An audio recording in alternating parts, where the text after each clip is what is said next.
Dert nedir? Akıl, göz hem akval, iman dördüsü. Cıda kalsa, derman nedir? Dert nedir? Er yigidin olmaz, yüzde perdesi. Akval yassa, namart nedir? Mert nedir? Yağışı derde düşer, ağlar yamana. Namart kara görse, geler amana. Nesip eylep, münse yorgur çamana. Tana bilmez, başı nedir, art nedir? Namart çaşır, Kur'an bile baş bolsa.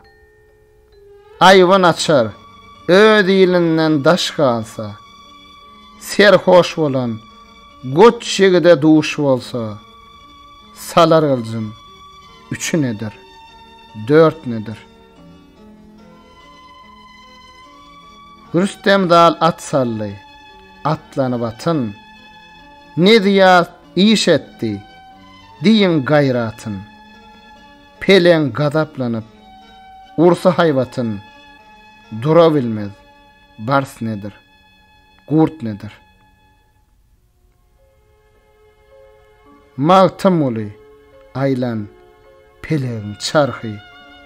Tanarten şol zaman, duş gelen nırxı. Namardın yanına, yok iyilin parxı. Pelin gözler, mekan nedir, yurt nedir?